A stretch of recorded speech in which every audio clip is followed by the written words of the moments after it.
No. Ano pa? Paano ipaglaban? Ano yung karapatan ninyo? Paano ipaglaban ang karapatan ninyo? Anything else na gusto niyo matutunan? About the law. Paano maging unionista? Ano ba? About the law. Kung ano sinasabi ng batas. Alright? Meron pa bang mahabol doon? Karapatan, paano ipaglaban, paano maging unionista? Ano yung batas na umiiral? Meron pa bang iba? Know the Makatulong rights. saan? Paano makatulong sa kapwa migrant workers? No? Okay? Ano pa? Meron pa ba? Meron ba Sa amin kayo, salary asahan na matuto sila Sa amin, salary mag-bake increase. o magluto? No? Nag-like ka? Yung mga hindi magandang expectation, yung hindi magandang expectation po, you're in the wrong training. Parang nasa ibang lugar yata yun. Okay, so yun ang pinakamalaking chunk, no? Matuto. This group, may isang chunk na gusto nila magkaroon ng pagkakaisa, no? Ng solidarity, ng unity, so within the day. Tapos, nabanggit naman na dito yung mga karapatan, no? Solidarity is one big chunk. Ito yung pinakamalaki yata, no? And then, gusto magkaroon na, well, di ba, halo-halo, gustong tumapang, ba? Meron daw gustong tumapang for the day. Hindi ko alam kung kaya natin gawin yun, no, sa isang araw. Pero, ako ay naniniwala na pagtingin mo tama ka, tatapang at tatapang ka. Tama? Alright, so baka naman kaya natin gawin yan sa araw na ito. Matuto paano lumaban. Lumaban na hindi physical, no, at hindi violent. Of course, ibig sabihin, ipaglaban ang inyong karapatan tulad ng binanggit na inaasahan kanina. Lumaban, tumapang, okay, more knowledge, information, tapos karapatan din sa ang laking chunk. Tapos, batas, karapatan dito, mga benefits. May umaasa dito na pag sa araw na ito, umaasa sila magkaroon ng salary increase. Medyo mahirap po yun sa araw na ito. Hindi naman po tayo, wala naman yung mga employer dito, no? Tapos hindi naman natin kausap yung gobyerno ng Taiwan nor ang MECO. So baka mahirap asahan yung magkaroon ng mga salary increase, ng benefits, no? O ma-approve yung residency, pero, ang sigurado ko, matututunan nyo dito paano ipaglalaban ang mga bagay na yan. Tama? So, yan po yung mga lumabas sa mga inaasahan ninyo. At meron pa ba ako ng base? Unity. Alright, so yan po yung mga inaasahan nyo. Now, let's see kung yan ba ay mag-fit sa programa na ginawa namin para sa araw na ito. No? Gusto ko lang ipakita, so medyo late na tayo ng konti, dapat nandun na tayo sa program presentation, 20 minutes late na tayo. But don't worry, kaya naman natin mag-adjust. No? Pagkatapos po ng program presentation, no, sorry, dapat nauna ito. So ano yung mga objectives natin? One, gusto natin maintindihan talaga ano yung mga basic na karapatan ninyo. And don't worry, you don't have to copy this. No, kasi I'm sure bibigyan kayo ng kopya, no, through your email, etc. No? Of course, kung natututo kayo, kung magitan ng pagkopya, di okay lang. No? Oh, by the way, I'll be speaking mostly in our language. Can someone translate for this? Yeah, you will do that. Excellent. No, sorry. Una, maintindihan natin ang mga karapatan ng mga domestic caretakers sa Taiwan. So, yun yung unang lumabas yun sa expectation nyo. So, yun yung habol natin sa forum na ito. Pangalawa, mag-level up tayo. Anong sitwasyon, in particular, ng mga domestic, ng mga migrant workers dito sa Taiwan, particularly mga caretakers, no? In particular, pero at the same time, maganda, makita rin natin ano ba yung kalagayan ng mga migrant workers in general at hindi lang sa Taiwan. Mga Filipino, ano yung kondisyon ng mga Filipino migrant workers. Pangatlo, particularly yung mga domestic workers at saka yung mga caretakers. No? Pangatlo, matutunan natin, gaya ng in-expect ninyo, paano ba mag-assert ng karapatan ng mga domestic caretakers sa pamamagitan ng pag-uunlon. No? So yun yung pangatlong layunin natin sa umagang ito at sa mamayang hapon. No? At panghuli, gaya ng binigit kanina, paano mo maging unionista? Well then, magiging unionista tayo, kung malinaw sa atin, ano ba ang pag-union? So we'll go through the basics ng unionism, ano ang mga prinsipyo nito, ano ang mga objectives nito, mga programa nito, at maging ang kasaysayan nito. Maririnig din natin mamaya, review din natin yung kasaysayan ng DCU. Dahil bahagi kayo ng DCU, mahalaga na alam ninyo ano yung pinanggalingan ng organisasyon ninyo. Tama ba? So, ito yung mga objectives at kung titignan ninyo, mukhang shoot naman lahat ng inaasahan. Tama ba? Mukhang pasok naman, no? Except yung wage increase, no? Presidency. Those are policies that we can learn how to fight for. Now, how do we intend to go about it? Ito yung programa. And as I said, we're already running late, no? So, pagkatapos nito, yung program presentation, we'll start discussing ano yung mga karapatan, no? And we'll have Grace to help us do that. After which, dahil alam na tayo ano yung mga karapatan natin, di mag-level up din tayo, ano ba yung ano yung nakikita natin ng mga problema, ano yung mga issues natin, no? And then finally, no, pagkatapos ng lunch, no, at saka natin pag-uusapan mamayang hapon yung tungkol sa pag-union. No, ano ba ang ibig sabihin ng union in the first place? Ano ba ang layunin nito? Ano bang programa nito? Legal ba ito o hindi? Mga komunista ba yung mga yan o hindi? Di ba? Di ba pag narinig yung salita union, ano yung unang pumapasok sa isip nyo? Aktivista. Oo, sa Pilipinas, di ba? Ganun eh, no? Sa Pilipinas, pag sinabi komunista ka, NPA yan. Lilinawin ko na po, ako po ay NPA. No permanent address. kasi ako po'y walang bahay. Homeless po ako. Ako'y walang bahay. Ako'y nakikitira lang sa aking asawa. Siya'y may bahay. Okay? Hindi ko naman pag-aari yun eh. Pag-aari yun eh. Di ba? So, wala akong bahay. So, sa maraming mga Pilipino, pag narinig sa salita ko yun, masama ang pagkakaunawa, ang pagtingin. Di ba? Subalit, hindi naiintindihan ng marami na sa totoo lang, no? Lahat ng karapatan na ina-enjoy natin ngayon, whether dito o sa Pilipinas, lahat ng benefits na may imagine ninyo, lahat yan galing sa pag-union. Lahat. Including karapatan ninyong bumoto sa Pilipinas. Alam niyo ba yun? O, yun yung matututunan natin mamaya hapon. So ito yung programa natin. After niya, dapat tapos na tayo ng 4:15, ng 2:50 kasi gusto natin na magsimula na yung annual meeting natin ng 3 o'clock. Medyo late tayo, but don't worry, kaya natin habulin yung oras. So, okay ba itong programa to? Yes. Agree? Agree! Meron bang gustong tanggalin o gustong idagdag? Hindi bawal. Sa eleksyon, bawal lang dagdag bawas. No? Dito, hindi. Okay lang dito. Anything na gusto idagdag? Wala? Well, kung gano'n, 3 bagsak para sa program natin. Hindi nakinig. Dapat organisado tayo. So pag sinabi natin 3 bagsak, 3 lang talaga. sabay-sabay na bagsak. Pwede ba yun? Alright, 3 bagsak!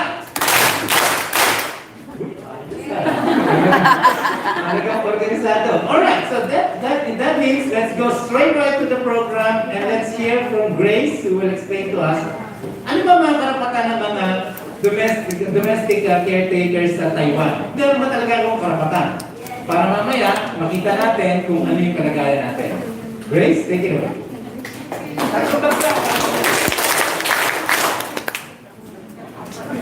Magandang umaga sa inyong lahat. It's the only thing I can speak. That's only a word I know. I'm afraid it will be the...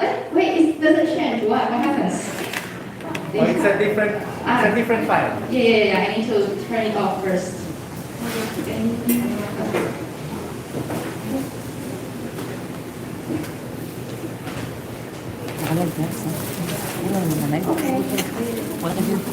And the thing is the most boring part here. So I'll try to make it easier. Okay. I'll try to make it quicker because we're already late. But just let me know if I really already 5 minutes left, okay? Okay, I'm going to introduce the right of migrant domestic workers here in Taiwan, and I'm Grace Huang, Secretary General of DCU. And okay, so for the beginning, I want to ask you some questions. Just ask me yes or no. Okay, first, can domestic caretaker here in Taiwan have right of weekly 24-hour day off? Yes. Okay, yes. Anyone think no? No? Taas daw kamay. Be honest. Okay. Be honest. Okay, so we know we have right, but there's some truth. So later I'll tell you why is the truth like that. Okay. But will the employer be corrected or punished by the government if they don't give day off to us? Yes. Yes. Yes, they will be corrected or punished by Taiwan government? No. Okay. I think it's a no. Okay. Will the employer be corrected or punished if they are reported assigning domestic workers to do farmings? Yes. Okay. There's nothing I can tell you. You already know everything. Is okay. I think is the salary increasing announced on August 10 is mandatory? No. Okay. No. You think yes. Raise your hand. Yes. Okay, put down. Raise your hand if you think no. Okay, put down. You are half right and half wrong. I will tell you why later. Okay, so remember these questions. So let's move to the next. What is the legal reason for transfer? Okay, it's a little bit small, right? I will read it out. First, if your employer agrees, yes or no? Yes. And if your patient dies, yes. If you don't have day off, yes. It is a reason, legal reason for transfer? Yes. Legal reason. Legal reason. Yes. Ano na? No. Yeah, very small. Why? Later. Okay, how about there is a better job offer? Better job offer. Your salary is 20 and there is a 30 NT job. Okay. And if your employer has bad attitude? Yes. Really? You guys say, oh, why not workers so stupid? No, It's in the contract. it is something that the Taiwan government will say, okay, you can transfer. Right? No. And last thing is like that. If employer break the law. Yes. Yes or no? Yes or no? I cannot hear from you. Yes. Yeah. But evidence required. Okay. So the question is, how could we, generally to say, do we have freedom to transfer? No, we don't have freedom. There are some, yeah. You need to fit some other conditions, right? So we don't have freedom to transfer. So how can we bargain for salary increase or better working condition if we don't have the right to quit the job? This is simply to quit the job. We don't have the right. Because once we quit a job without a legal reason, what will happen? We will report it to TNT, right? Yeah, so I will show you. So we have so many questions like, okay, it's our right to have day off, but no punishment on employer if they don't give us day off. And the review is that, okay, there is a salary increasing, but it's not mandatory. Or the employer can assign us to the legal work. So I think you already know everything about your rights. So but I'm going to explain why. Okay, so that's the next page. I'm going to explain why. Because there's a legal structure of the migrant domestic workers. You can see the biggest purple one is the migrant worker related policy. And under is the civil code. Civil code resembles the freedom of contract. Means that every two parties or three or more parties, we have freedom to build up a contract, the employment contract with each other, right? And there is the Labor Standard Act. With the Labor Standard Act, they are basic wage, regular working hour, and overtime, etc. But as a domestic caretaker here in Taiwan, we don't have this. We don't have the Labor Standard Act, right? So what happens? If we back to the civil right, what will happen? In the civil right, because there's a freedom of contract built in, so whatever written in the contract, as long as it's not against the law, it's okay, right? So that's why 24 hours working is no problem. And the no day off, no problem. And no basic salary, no problems.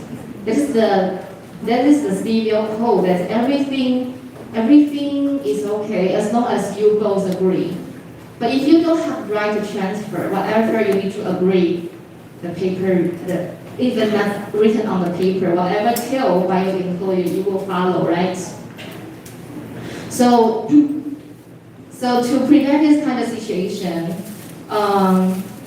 Taiwan government and the Philippine government, we discussed to have a standard contract. Standard contract is what we have. Everyone, do you have your contract on hand? Or just a copy on hand? Maybe some of you, yes, but some of you don't, right? If you transfer to a new employer, maybe your new broker doesn't do it for you, right? They will only do it for you when you request to go vacation, right? So, but what's written in the contract? Written in your contract is you will have weekly day off. Actually, it's written like every 7 days you are entitled for 1 day off at least. So you have weekly day off actually, and then you have special leave for every entitled, whenever you finish 1 year working, you will be entitled 7 days, right? And then you have sick leaves. And the sick leave is with half pay. If you read your contract, you will notice your rights and you will have wage. Your salary is at least 20,000 since August. If your contract is built up after August 10 this year. Right? Okay, so it's a contract. But okay, our rights is written in our standard contract. So that's why we can say, okay, we can feel that, okay, our government is fighting for us because the contract is negotiated between Taiwan government and the Filipino government, right? But why our employer doesn't follow? Why? It's written there we have weekly day off. Why you cannot file a case? Yeah, because breaking contract or violating contract, that's no penalty. That's no penalty from government, right? If you think, okay, my employer doesn't follow the contract and I want her to follow, what should I do? We should go to the court. We should go to the court and pursue a legal suit to request the employer to follow the contract. But do you have time to go to the court? Do you know how to go to the court even in Taiwan? Do you have the money to pay for a lawyer? Do you think a lawyer will fight for you? Everything is the question mark. I think maybe impossible for any worker to pursue a case if the employer doesn't follow the rule, the contract, give them weekly day off, right? So basically we are, but because we think it's already negotiated between Taiwan government and the Philippine government, so we always tell the local labor unions, we call it BLA. We always inform the local BLA, you need to respect our contract as the basic standard of domestic caretakers here in Taiwan. So don't allow our employers to break this, violating this contract to us. But somehow, sometimes they follow. So if you go to the labor, say that, oh, my employer, when I finish 3 years, they don't give me my annual annual salary for the 7 days if my employer doesn't give me. If you file a case, the BLA will say, okay, your employer should pay, right? But if you go there to say, oh, I don't have weekly day off, but the BLA, they choose to ignore. They choose to ignore.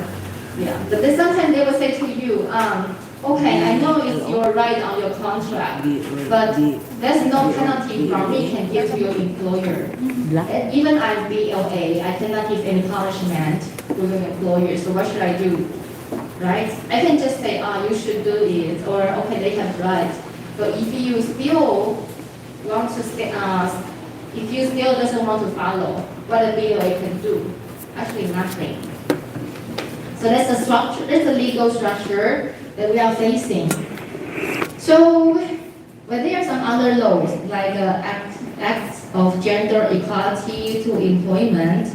So that's like, there's no discrimination on pregnancy, and everyone, even domestic caretakers, should enjoy the maternity leave, or like unpaid parental leave, or sexual harassment should be prevented, right? There's some laws still cover every worker, even you are domestic caretakers, even you are out of the Labor Standard Act. And here is the Human Trafficking Prevention Act that also cover every workers. So if we are in a voluntary situation, like if you are jailed, you are grounded with some way that is illegal, or like violence, or keeping your phones, keeping the document from you, you cannot go out, make you vulnerable, or and give you, and at the same time give you the salary that is very extra low, extra small. Okay, like if you're working 20 hours a day but only gotten 17,000 a month, that is called the extra small wage. That is not commensurate with the salary. Your labor is not commensurate with the salary. But it's a very rare situation. But I'm just mentioning that basically our daily we are suffering no day off, or not enough day off, or we don't have the real overtime payments. We don't have like funeral leave or other leaves. That's because we are out of Labor Standard Act. And the only thing to protect us is basically the standard contract, which has no penalty, and some other laws cover some of our rights. Okay. So let's go. I introduced to you one thing is like the employment permit system. I think it's very boring, but it's the most important thing you need to know. Because the most important paper of your working, what's that? What is your most important paper of your working? Employment permit. Yeah. Employment. Before, people will answer ARC because you never seen your employment permit. But since last year, 2021, every migrant worker, you will have your own copy of employment permits. With this employment permit, it's from the NOL, the Ministry of Labor. This one is the formal certificate that indicating you are hired by whom, okay, and then where to work. That's what category and your working durations. Yeah. Okay, and because this is because you're under our employment permit system. And you can see I delete working permit system because we can make a difference. There's a difference with employment permit system and working permit system. What's the difference? Working permit means that in Taiwan I can work with any employer, and write a contract anytime. But employment system means every employment should be approved and permitted by the government. Okay, so it means that I cannot, today I want to work for Lisa, tomorrow I want to work Jennifer. No, it's impossible. Yeah, because unless the government permit me. So it means that I have to work with a specific employer that's written on the employment permit. You got it? Okay. So it's make us no freedom of transfer because government is controlling the reason you can transfer or not. They're controlling the reasons, but there's no freedom transfer, and there are some limited job categories. Now you are working as domestic caretaker, some working as factory workers or nursing home workers, or some farm worker or fishermen are legal. But except for this legal employer, you cannot work for anyone else, right? And you don't have the right to transfer categories to factory. But there are some exceptions we don't mention. But basically, the principle is limited job options and the defined working content. What is defined working content? You are domestic caretakers, right? So your job definition is taking care of the patient or the elderly, the specific person. Not because there's Agong Ama, so you need to take care of two. No. If there's Agong Ama, but you still have to distinguish who is the patient, right? So your definition of your job is taking care of this elderly or this patient and some of the job around this one. Like doing the laundry for this one or cleaning the environment for this one. So that's why we know if the employers assign you illegal work out of this definition, like farming, like cleaning the office, working in a factory, whatever is not related to a caretaker job, you can call it an illegal assignment. Okay. So if you are caught, your employer is reported, you have you collect evidence, the government will shelter you, right? So that is not because there is a labor standard act or other things. That is because there's an employment permit system. So assigned work out of permits from the government is illegal. That's how illegal work called illegal. Right? Okay, so and another thing about the employment permit is there's a maximum. You can work only 14 years here in Taiwan. Yeah. But you will mention that, we have a new policy that we can work as mid-level skill. It's another story. Okay, we just mentioned here about the employment permit system. And there's a single permit of entry.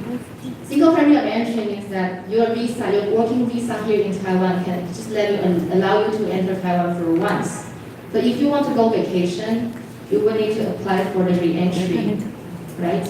So, and your right is, as long as your ARC is valid, they should entitle your right to apply for re-entry. Okay, as long as your ARC is valid. Okay. And out of this, if you don't have a permit, if you no more have a employment permit because you're here in Taiwan, your ARC will be invalid automatically. Yeah. Then you'll become so-called TNT. So TNT is not actually runaway, but they are just seeking for jobs out of the employment permit. So we call them undocumented workers. Okay. But nevertheless, even you know your rights, if the broker is not helping you to exercise your rights, some of you still cannot don't know how to exercise your rights, right? So brokerage system is another problem here in Taiwan. So to offset to it, that's why we are doing the direct hiring program. So the program is basically about knowing your right and exercise your right on your own. Okay? And we have another 15 minutes. So now I'm going to make a short introduction to Convention 189. We call it Convention 189. It's a convention concerning decent work for domestic workers, and this which is ratified by the Philippine government on September 5th, 2012, which means 10 years ago. Okay, but so we will ask, okay, what is C189? Okay, so there are many things, but I just say something from it. Okay. Example. In the Convention 189, there are some working conditions regulated in the conventions, like equal treatment between domestic workers, okay, and other workers. Yeah, equal treatment. Is there equal treatment here in Taiwan? Yeah. Yes? How equal? You have the equal salary? No. Yeah, so it's not equal. We are excluded from Labor Standard Act.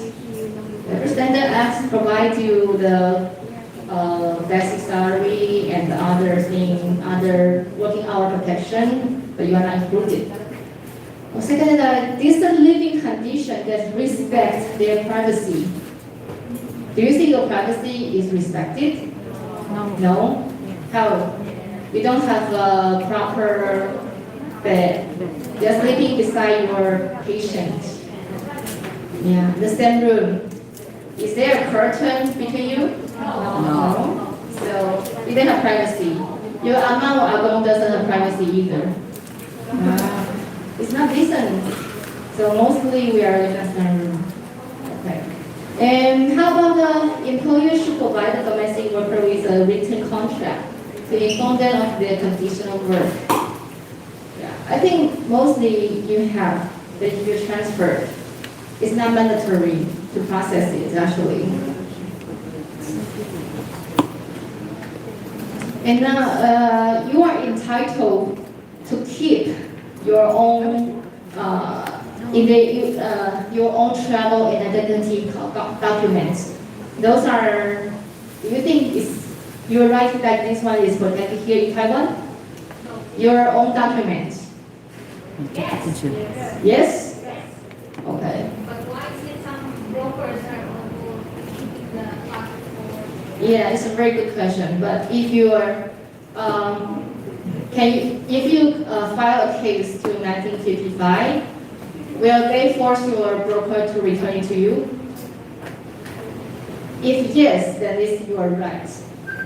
Yeah. Basically, everyone you should know that you can call 1955 file a case if your ARC passport or even your employment permit or transfer permit is kept from you. The government has the obligation to help you to get back this. Okay, so this one I think fits the Convention 195 or 189. Okay, then the last one, next one is weekly rest should be at least 24 consecutive hours. Means continue on 24 hours. On the convention, do you have?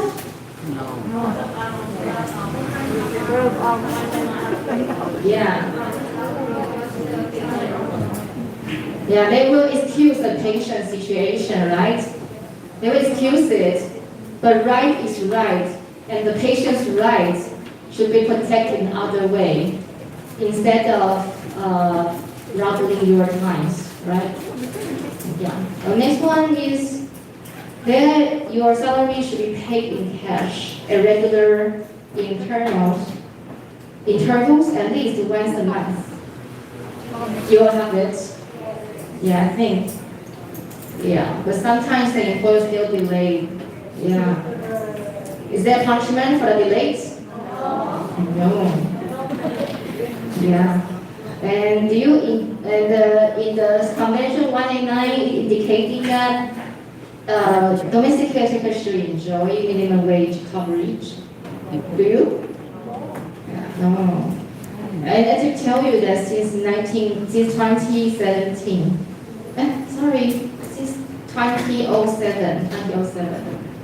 it's not 2007. Since 2007, domestic caretakers are never covered in the minimum wage anymore.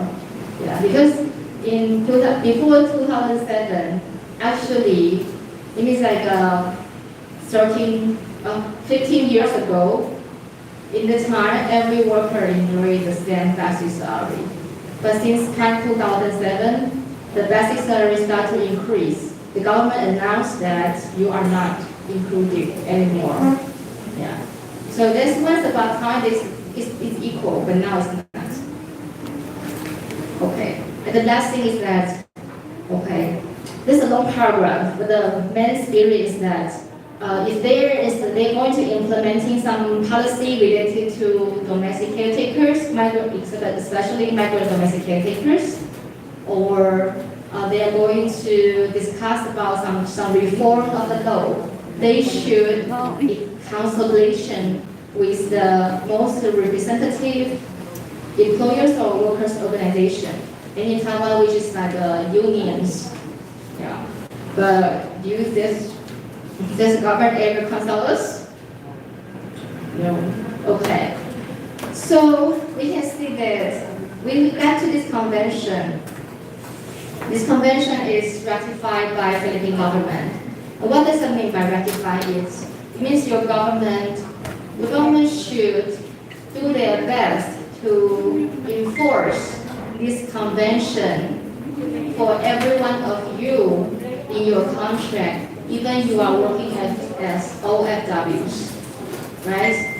So that's something your employment. So there's a question like, okay, you ratified for over 10 years, but there are so many rights not yet, even in your contract.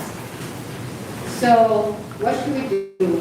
That's one thing we need to discuss today, right? Okay.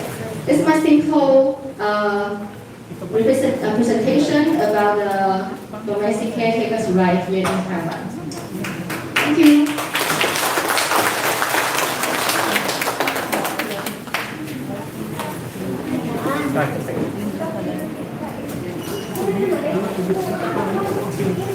Thank you so much, Grace. Was that boring? No. Please. Tatlong bagsak para kay Grace.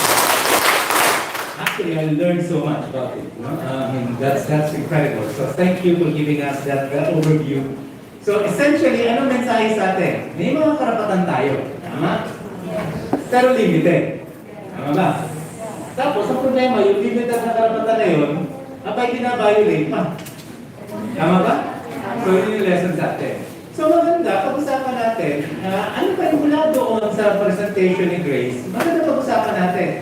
So, dahil sa ganyang limitasyon ng batas na binibigay sa atin bilang mga caretakers dito sa Taiwan, kamusta ang kondisyon ng mga manggagawa na domestic caretakers dito sa Taiwan?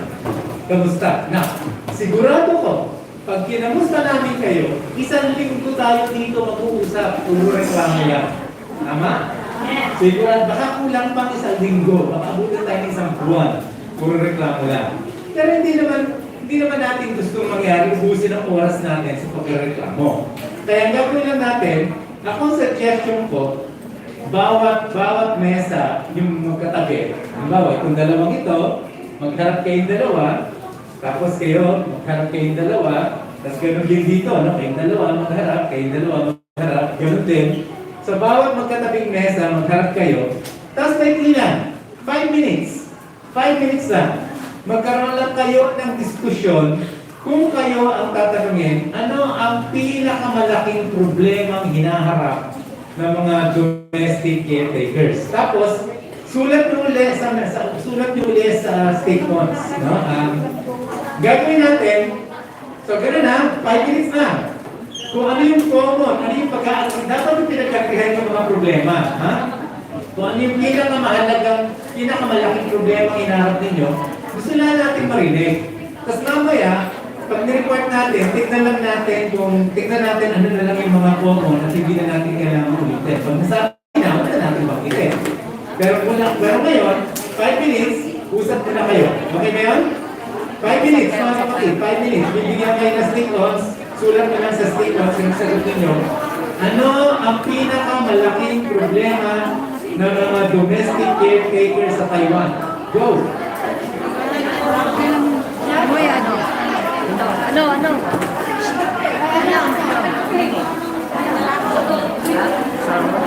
Samod daw. Samod.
Okay, you should be writing down sa notes ninyo, kahit ilan isulat nyo, basta isang problema, isang part.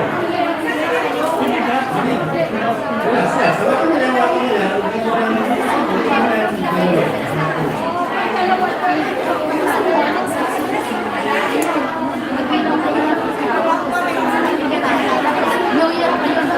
last 1 minute.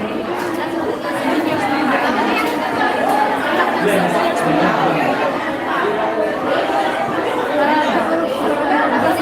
Kasama kami lang po na yung chicken na naman silang may simulahan.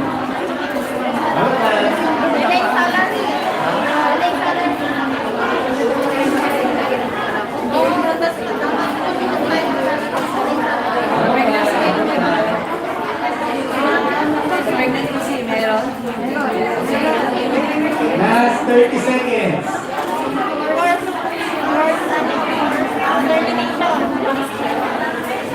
Forced termination for 20 seconds. Hawak lang. Relax. Hawak lang. Stay in your seat. Stay with your group. Last 10 seconds. Alright. Oops. Tama na. Oops. Stay with your group. Huwag mo nang gagalawa. Stay with your group. Tama na. Finish or not finish. Start talking. Okay, game. Mga kapatid, ganito gagawin natin. No, bawat yung gusto magsalita, hindi naman kailangan lahat ng grupo ang magsasalita. Pero kung yung gusto magsalita, pwedeng sabihin ano yung lumabas sa kanila. Okay? So, sino ang gusto mauna? Taas ang kamay. Taas ang kamay. Mauna sila. Alright?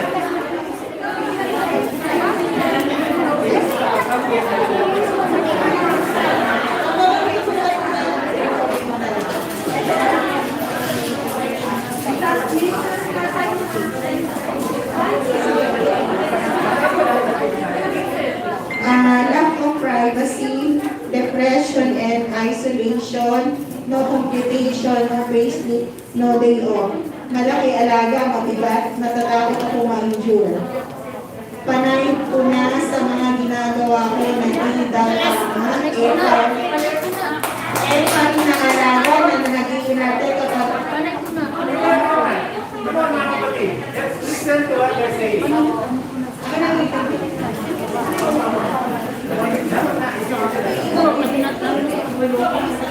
lack of privacy, day off, no computation, no payslip, depression and isolation. Narinig niyo ba?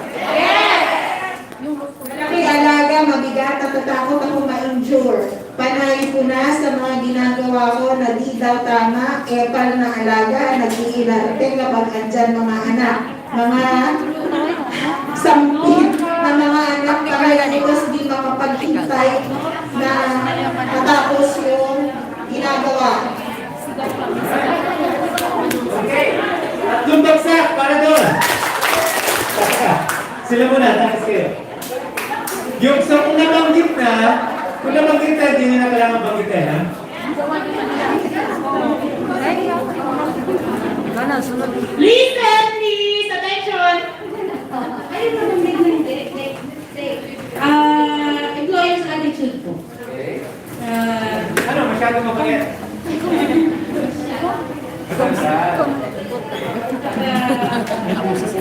Siguro. Sa'yo tinapay ni Yung mga yung food na kinakain natin lagi nila sumasabi yung presyo. Kung magkano. Yes! Sabi nila, yung pagkain daw, pag kumakain kayo, yung presyo ng pagkain pinabanggit parati. Nangyayari ba yun? Hindi busog na busog kayo sa presyo. Yes! Sasabi sa presyo.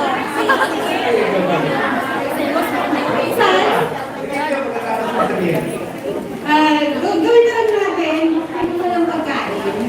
Bakit sabi nila magpagkain? Ano lang natin natin? Yung salary, day off, lack of food, and Okay. Thank you. Pakikinig ko. Sila muna. And then you. Pag nabanggit na, hindi na kailangan banggitin, ha? Una po, walang for protection. Kalawa, walang legislation, legal work, day off, sahod, tuloy sa kakain sa employer. No limitation of stay, work here if kailangan at saka di pa din salary, lack of food for breakfast. Thank you. Next, dito. So, pag nabanggit na, hindi na kailangan banggitin ko ulit. Para mabilisan. Yan po, Hop! Assistant po, hindi on time yung salary nila. Delay in salaries. Saka yung mandatory 24 hours day off po. Kasi kahit once a month po. Right? And mandatory yung sick leave. And yung mga documents sometimes nasa employer po. And old contract increase salary po. Kasi yung iba pong mga old contract, hindi nakasama dun sa pagtaas ng salary ngayon. So, mandatory vacation 7 days pay. Dapat sa isang taon, dapat 7 days mabayaran po. And forced So, termination hindi for... na nangyayari yun. Yung iba po, yung iba talaga hindi talaga. Ito ang mga kapatid. Tapos na po ang kwentuhan ninyo. Tapos na ang kwentuhan ninyo. Mag-focus na tayo sa sinasabi ng bawat grupo. So, ang sabi nila, hindi daw, swaps. Mamaya na mga kanya-kanya meetings. So, ang sabi nila, hindi daw nararanasan ng iba yung 7 days na day, 7 days vacation leave. Totoo ba yun? Yes! Hindi na pauwi ng Pilipinas. Sinong nagkakaproblema ng gano'n? Sasakamay? Talaga? Binabayaran nila ng tama. Okay. So, hindi ka naman magpapasyaw, binabayaran na lang ng mga tao. Alright? Pero yung iba hindi. Yung iba talaga po hindi. Yung iba hindi. And then forced termination for pregnant women. Oh! Meron na ba kayo? Sino nakarinig na dito na tinerminate dahil nabuntis? Tasa kamay. Marami kami case na ba? Buntes! Taas up! Sino nakaranas Ako nabigit-bigit. na tinerminate dahil nabuntis? Tasa kamay. Yan. Sino nakarinig na? Oops! Mga kapatid, huwag sabay-sabay nagsasalita. Sino nakarinig na tinerminate dahil buntis? Tasa kamay. Nakarinig, nakarinig. Alright, okay. Sige, thank you. So, patigis na lang doon. Next! Yes. Yung basic salary at monthly salary, yung payment ko ng overtime pay is nakamay sa 20K, 20K salary. So, ano na yun? Narinig na yun. Sinabi lang kanina. Di ba? Yes, sir. Yes. The difference is, malaki yung basic salary niya. Pero yung OT niya, bumagsak sa basic salary ng Taiwan. Ang basic salary ng Taiwan is 20, right? For now, starting by August. But her basic salary is more than 20. Pero ang ginawa ng employer niya, binagsak yung OT niya, yung overtime niya, sa 20 lang. Which is instead, not 20, sa mataas, which is instead sa yung basic salary niya. Hindi magkapareha. Sorry, para may tignan ko. Yung computation ng basic salary ng kanyang OT ay released na basta dineclare. Dineclare ng Taiwan. Salary. So, kung mas mataas na dati ang sahod mo, na basic mo, Binagsak yung OT niya. ngayon yung computation OT naka-base sa mas mababa. Yes, sir. Problema nga yun. Baka na. And then yung... Baka nga maganda sa rest. Baka nga maganda bonus. Oh, did you hear that, Grace? Did you hear that? That they're saying that as a result of the new minimum wage, some employers, in her case, her employer started calculating the overtime pay on the new minimum wage rather than the higher actual basic pay that she's receiving. Hi, Nak MJ. Is that legal or illegal? Galing Pilipinas itong aming That's illegal. creator. Mamaya, darating ang deputy assistant ambassador or yung Your salary deputy is increased. The computation of the overtime pay is now based on the minimum basic salary, which is lower than the actual basic salary. Yeah, it's Ano nangyayari yan? if you were in salary basic This is important, baka naranasan ninyo to at ibang mga kasama nyo sa magandang marinig ninyo. Yeah, because if your salary increased, it means the basic increased also. So the overtime should be Based on the based on 1 divided 30. So it's a daily salary. So that means that's illegal, kaya maganda masuhan ninyo. No? So baka maganda isa sa mga pag-usapan ng DC. Okay, kita. Tingnan nyo, ngayon na nakikinig kayo, dami nyo nang gusto mga problema bigla. Increase salary, deduct day off. Wait. Bakit to? So, nung nag-increase yung salary, tinatanggal ng day off? Yes. Tinatakas ang day off? O, teka ha? Again, Maganda ipunin. Madali mo tinaglang kapatid. Uy! Bakit ito na? No? Baka kasi maranasan nyo to eh, no? So meron daw, dahil sa bagong minimum wage law, meron daw na employer na tinatanggal bigla yung kanilang Salary. day off. Okay, sige. Uy, ito. Pag-uwi sa galing day off, pinapapalinis bago matulog. Patuloy, galing Day kayo. off, pinag-inis tayo araw pa na day off. Oh, kapag nabuhay na ka. Di ba, Tilisa? Ah. Oh, magpaligo ka pa sa alaga mo. Sino ba yan?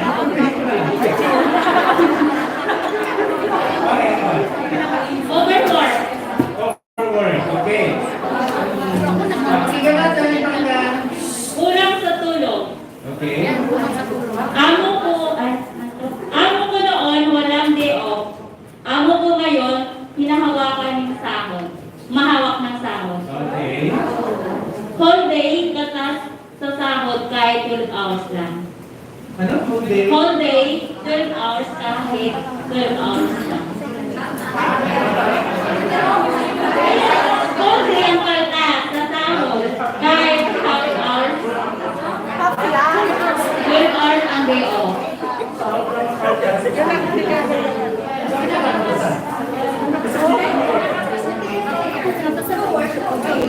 Okay. Alright. Hindi sumunod ang 24 hours day off. Alright. Bakasyon, kahit namatay, tatay, dahil sa pandemic, malaking gastos. Ano? Ewan mo sino ka naman.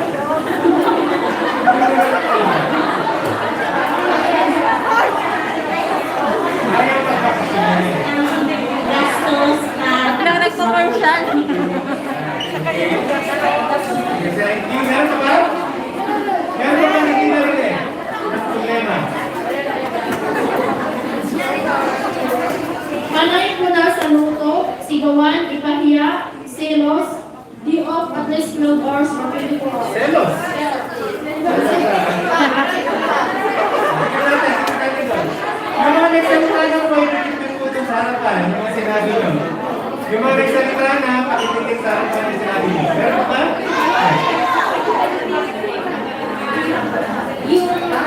Yung sumusweldo ng isang buwan, di ba minsan mayroong 5 Sundays sa isang buwan?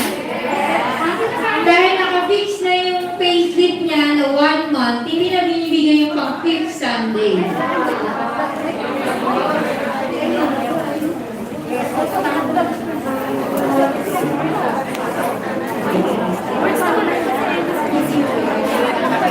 Ah. May nagawat ng mga tayo. Yan, meron ba? Nakalive si ano? Meron pa ba dyan?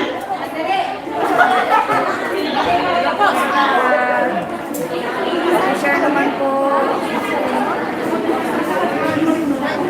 Share naman po. Meron ba?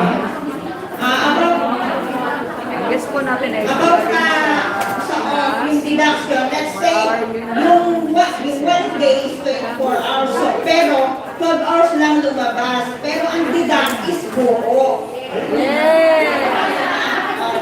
Sorry. Employer did not follow the contract, and then mautos na amo, palaging late magbayad sa salary. Salamat din. Delayed salary. Okay. Thank you. Meron ba? Meron pa ba? Share nyo guys. Yan po namin guys. Meron ba? Meron ba? Wala na? Sigurado kayo? Wala na kayo? Parang kung sino ka na ng problema nyo eh. Wala na ako. Marami. Konti lang eh. Grace? Can I have this? Right, meron pa ba? Wala na? Okay. Oh, dapat ipaglaban yan. So let me see. Alright. Kaya nga So, dapat kinukorek, no? Kaya nga. namin problema. Ano 12 ang hours dapat, pinaka-common 12 hour yan na siya. narinig natin? Anong araw? Despite the fact na may mga batas sa sentro, Hindi man ako makita. sentro Hindi man ako mga Despite the fact na may batas tayo sa Taiwan na binanggit kanina ni Grace, magkakaroon natin maraming mga problema na malinaw ay violation ng batas. Tama? Ano yung mga pinaka-common na narinig natin? Una, usapin ang sahod. Yes. Yung iba, nag-delay, binuhold, binibithold yung sahod, o kaya hindi tama ang pagbayad. Yung pagbayad sa mga benepisyo, tulad ng overtime pay, hindi binabayaran din ng maayos. Pero yung pangalawa, maraming usapin tungkol sa sahod. Yung pangalawang problema ay yung tungkol sa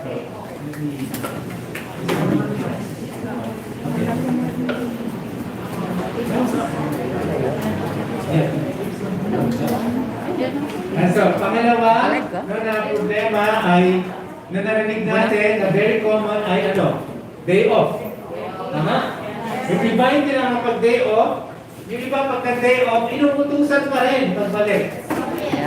Tapos yung iba na pagkasan, no? Ay, may talaga ka ng buwisit. Pwede kang pakilahin niyo yung mga amo na yan ng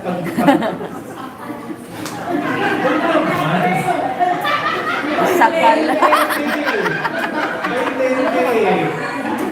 Pwede bang pagkasan? Alright, so, yung pangalawa, usapin ang day off, no? Ano pa, mga common na narinig ninyo? Yung problema? Pagkain. Pagkain. Yes.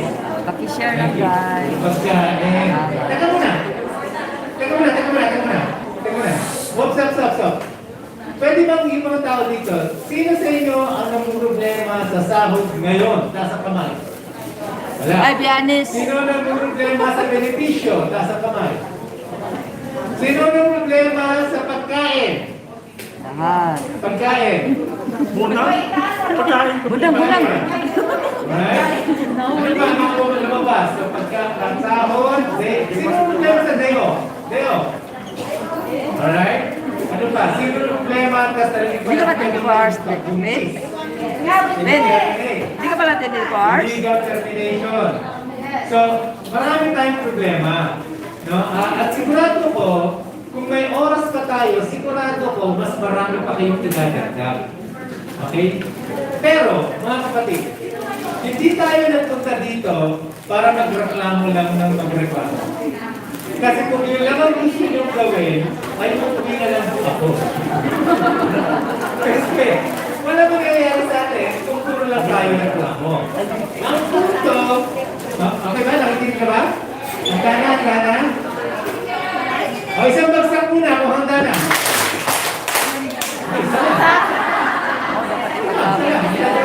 Isang bagsak. Meron pa rin naniligaw eh. Isang bagsak. Alright. So kung handa tayo makinig, ang punto ng ating exercise ngayong umaga ay hindi magreklamo. Ang punto ay una, makita natin na pare-pareho ang problema nating lahat. Tama? Now, of course, may mga ilan na masuswerte na mukhang walang problema sa kanilang mga amo. Mabuti yun. Palakpakan natin sila.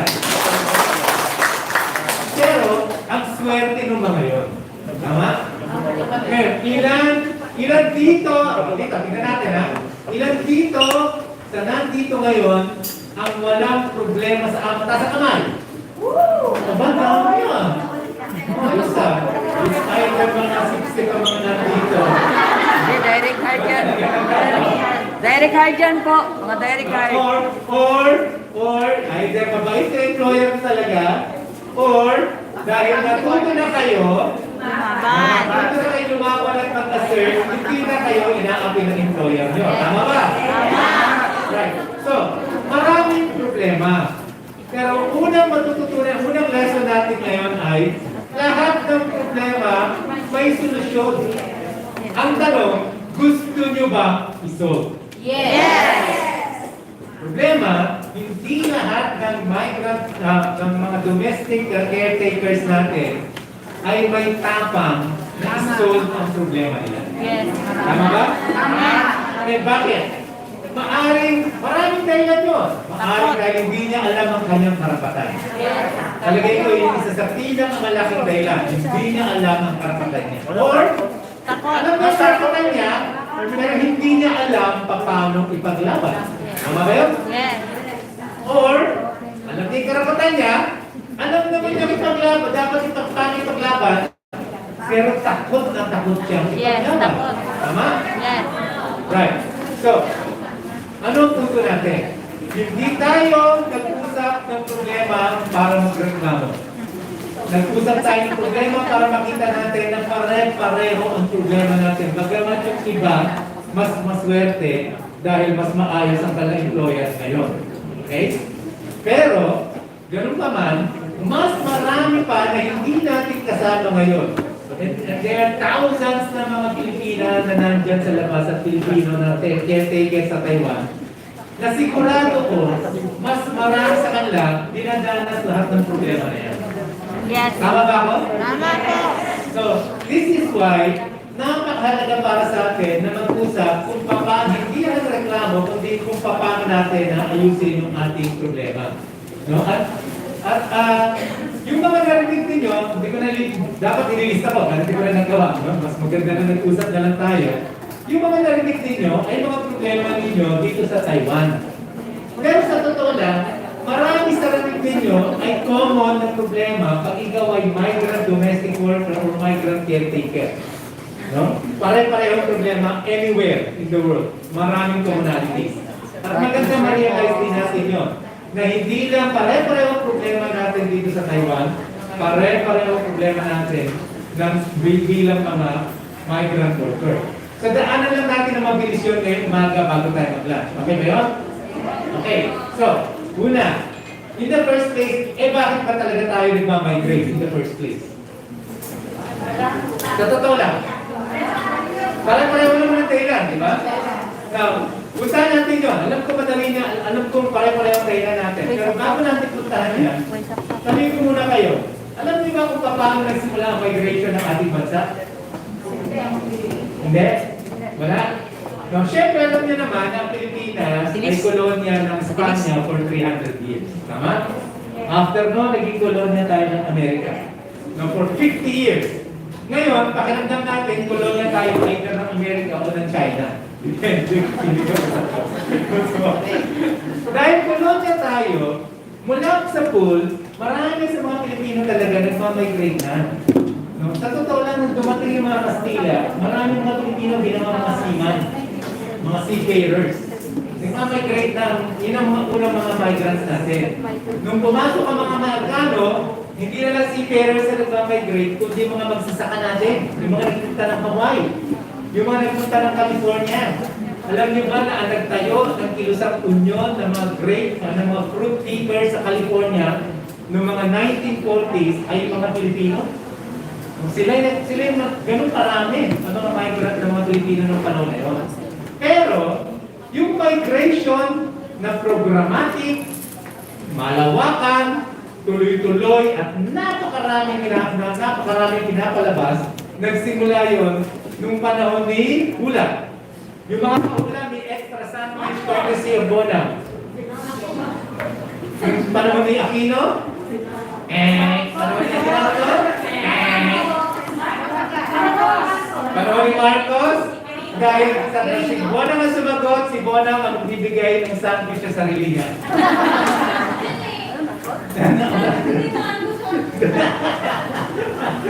Alright. Actually, nagsimula ito ng panahon ni Marcos. Ni Marcos Sr. Si Ferdinand Marcos. There was a time, nung panahon ng martial law, may economic crisis tayo. Napakaraming mga manggagawa ang walang trabaho. Natatakot siya na dahil sa napakaraming manggagawa ang walang trabaho, baka biglang mag-aklas ang maraming mga mamamayan. Kaya kailangan na mag-isip ng paraan paano maiwasan ang pag-aklas ng mga manggagawa.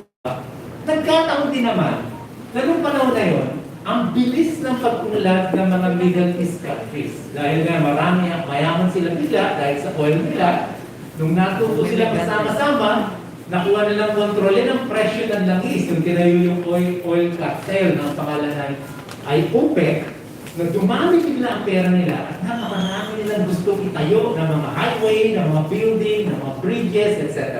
ng mga infrastructure nila. Wala silang magagawa. Okay? Doon nakita no, ni Marcos na aba, pwede pala tayo magpadala ng manggagawa doon. And at the same time, kapalit noon, makakabili tayo ng langis. So that was the barter trade, no, ng panahon ni Marcos. Padala namin kayo ng mga manggagawang construction workers, pero bigyan nyo kami ng langis. So nung nagsimula doon, nakita nila na napakarami pa ng perang pwedeng kitain kung i-export natin yung mga manggagawa natin. No? Tapos, masasolve pa yung problema nila na huwag mag-revolusyon ng mga manggagawa kasi yung mga walang trabaho, mapapaalis mo. In other words, gagaan yung kanyang social pressure sa kanyang bansa. Tapos, ang pinakaganda, hindi na nila kailangan mag-isip ng trabaho sa Pilipinas kasi i-export mo nila mga tao. Doon nagsimula ang labor exportation. Noong panahon ni Marcos. At mula noon, kaya tinayo yung QEA, tinayo yung mga agencies na yan, para maging mas mabilis ang paglabas natin ng export. Meaning, mula pa noon, ang number 1 na export ng ating bansa ay hindi na yung mga coconut natin, hindi na yung ating mga minerals, hindi na yung mga semiconductors natin. Ang number 1 export natin ay tao. Number 1 export natin, commodity na number 1 na binibenta ng ating bansa ay ang tao. 10% ng ating income bilang isang bansa ay galing sa remittances ng mga migrant workers na katulad nito. So yan po yung kasaysayan ng migration. Now, anong dahilan? Anong nagtulak sa inyo? Bakit kayo nag-abroad? High salary. Mas mataas ang Mababa ang salary. sahod sa Pilipinas? Ano pa? Mas mataas ang sahod sa Pilipinas. Mas mataas ang sahod sa ibang bansa? Yes.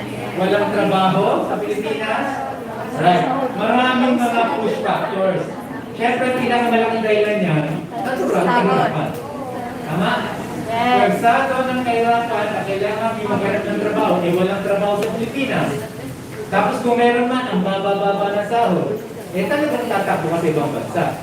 Naalala ko, there was a time nung nagsimula kami mag-organize sa Hong Kong noong 2000, I think this is around 2007, 2008, no? Nagsimula kami mag-organize doon.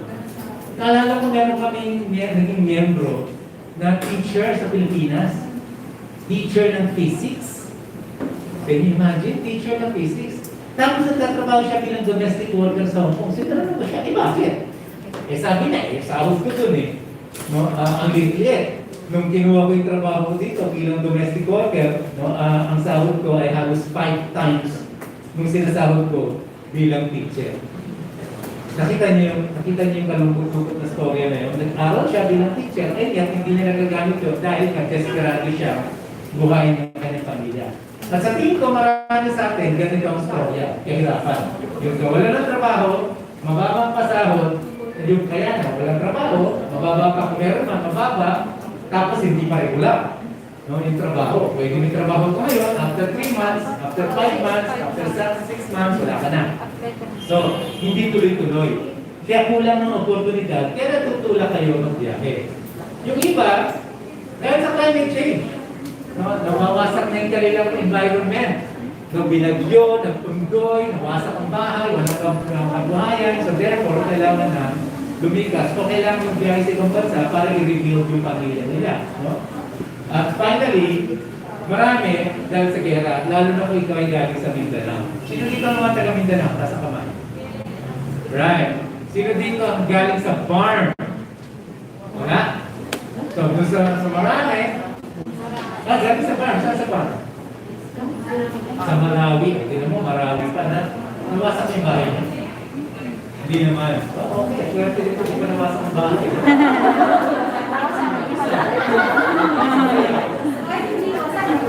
Okay. Pero dahil nga sa bakit, maganda tanongin natin. So bakit ka nandito? Hindi pala nawasak ang bahay mo. Kasi nandito ka. Available pa.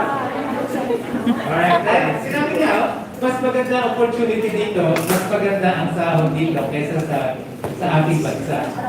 Okay? Pero, may mga dahilan din na ito yung nagtutulak sa mga Pilipino para lumabas. Pero may mga bagay na nag-a-attract naman sa atin mula sa ibang bansa. Ano yan? Yung mga pull factors naman. Siyempre, alam niyo na mas mataas ang sahod sa ibang bansa kaysa sa ating bansa. Lalo na ngayon. Ngayon, may inflation ang Pilipinas. Siyempre, dahil inflation, yung Taiwanese dollar ninyo, mas marami ng peso. Tama ba? Pero mas konti naman din ang nabibili. So, parang in a way, hindi rin nakatulong sa inyo. Right? So, pero kaya maghahanap ka ng marami, kaya nakikita lumabas, na-attract doon sa sahod ng tatanggapin sa ibang bansa. Maganda yung kondisyon para sa ating bansa. No? Sa totoo lang, no, kayo domestic caretaker dito. Pagka kayo ay nagtrabaho bilang caretaker sa Pilipinas, pareho ba ang kondisyon? No. Hindi. Anong pagkakaiba sa tingin nyo? Yung sahod. Ano pa? Ano yung problema? Siyempre, magkaiba-iba yun eh. Pero, Yes, ano yung sabihin ng oras? 8 hours lang to. Doon sa Pilipinas, 8 hours na. Kasi ako 8 years old na nagtrabaho sa company. Almost 6 a.m. to 6 p.m. Tapos kapag panggabi, 6 p.m. to 6 a.m. First day ng trabaho. So pwedeng mas mataas ang sahod dito, kaya pag iba, yung condition, pwedeng mas maganda minsan, mas maganda sa Pilipinas, pero kung tutusin, halos pareho lang. Right? So kung pareho ang working condition, pero mas mataas ang sahod, saan ka? Pwede ko mas mataas ang sahod. Right? Sa Pilipinas ba, walang discrimination? Mas marami. Napakalakas po ng discrimination sa Pilipinas kaysa sa Taiwan. Sige. Kasi po, college graduate ako, tapos nagpapataba ako. Nung time na nag-apply ako ng trabaho pagkatapos ko makapagtapos ng Taiwan. Halos lahat po, physical yung tinitignan. Hindi na ko tinitignan yung papel mo kung anong tinapos mo, kung gano'n katataas ng grades mo.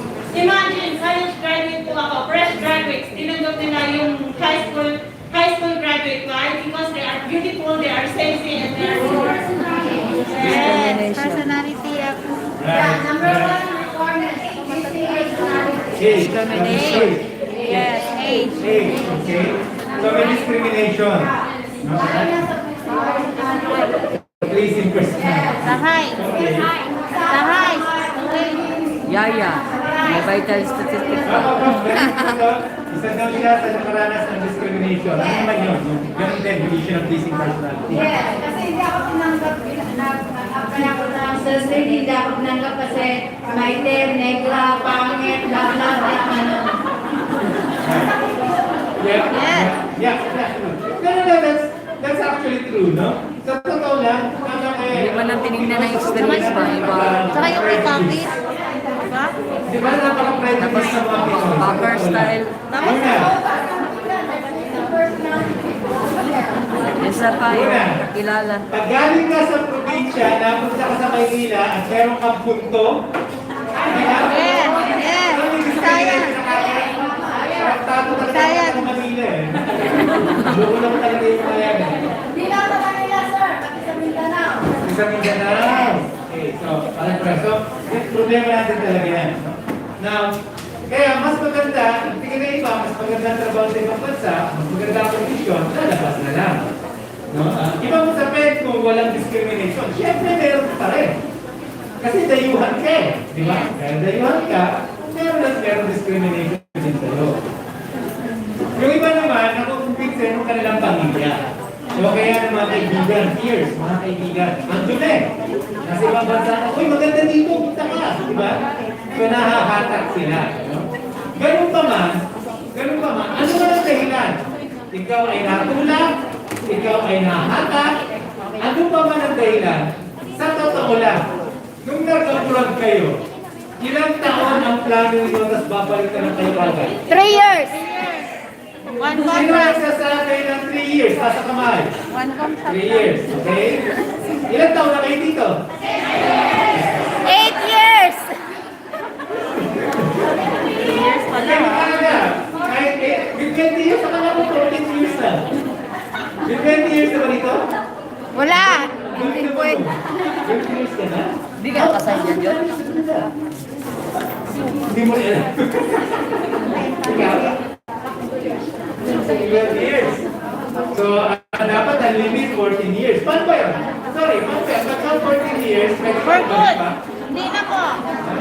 Ah, Isang kapila po yung 12 years, gusto nyo ba makakasaya sa dating ng tao na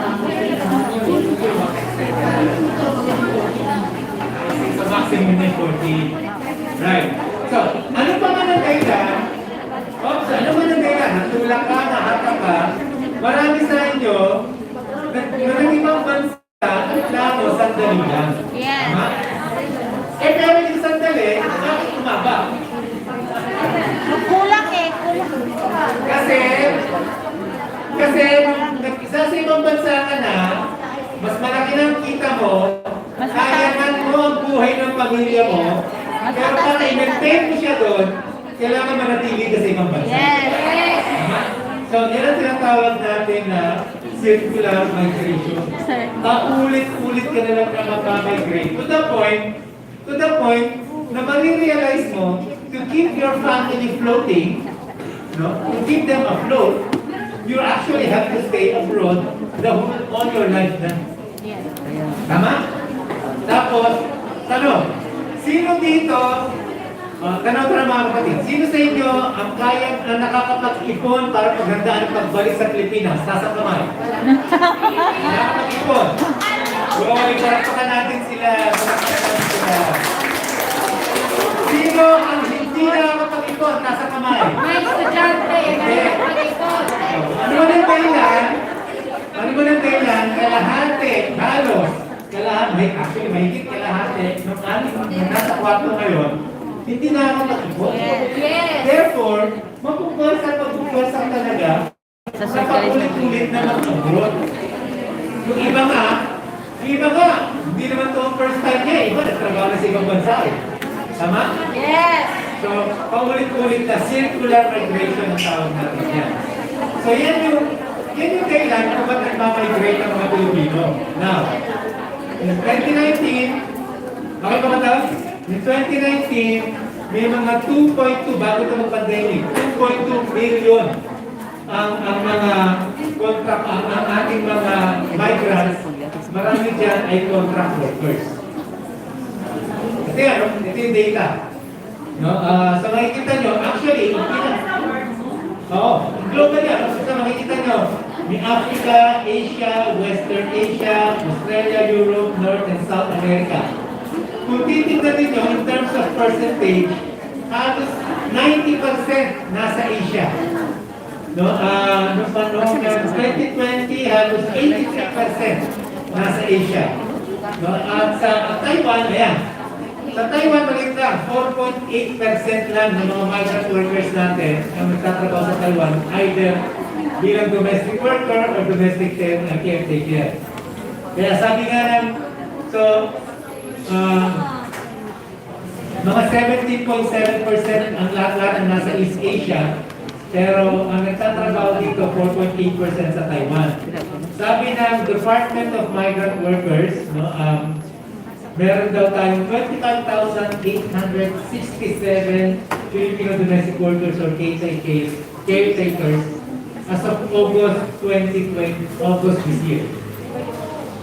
Ganyan marami. 25,827. Ilan tayo dito sa kwartong ito?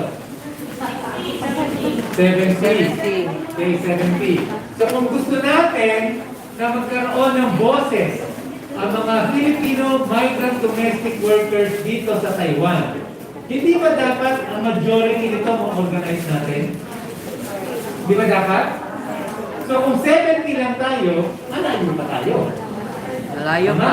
Butal na butal pa lang tayo. So kailangan natin pag-ibayuhin ang pag-recruit pa ng mas maraming miyembro para mas malakas ang boses natin. At mamaya babalik lang yung point na yan.